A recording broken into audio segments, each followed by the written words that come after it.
Ang programang ito ay rated SPG. Striktong patnubay at gabay ng magulang ang kailangan. Maaaring may masiselang tema, lengguwahe, karahasan, sexual, horror o droga na hindi angkop sa mga bata.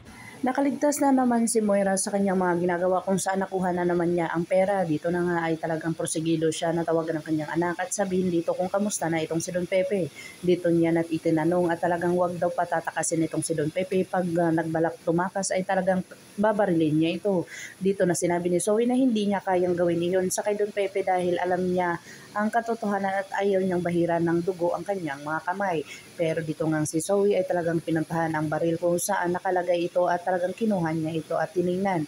Dito na kaya maawa si Zoe sa kanyang lolo kung saan ito nga si Moira ay talagang susuwayin niya at talagang papanig siya sa kabutihan o talagang si Zoe ay talagang kasamaan na talaga ang kanyang mga iniisip kung saan mana na talaga siya sa kanyang ina.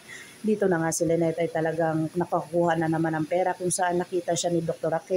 Katie at talagang niligtas siya dito pero hindi inaasahan ay talagang mahuli din sila dahil binaril ng isang tauhan or hold-upper itong security guard na kung saan ito ay nagkahiwalay-hiwalay sila at naiwan si Lynette doon.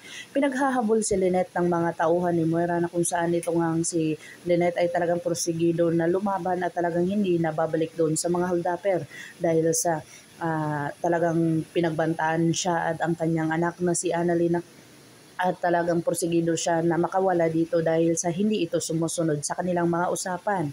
Dito na nga ay pinagtanto ni Dr. Carlos Benitez itong mga chat ni Dr. Katie na kung saan sinabi niya dito na lugar daw kung nasan si Lynette at kung saan hinahabol si Lynette ng mga tauhan or ng mga hold-upper.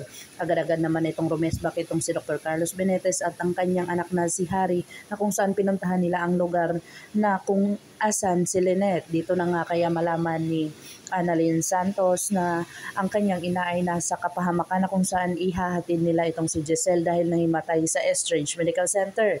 Dito na kaya aaminin ni Dr. Lindo ng katotohanan na kung saan ito nga ay nasa panganib na itong si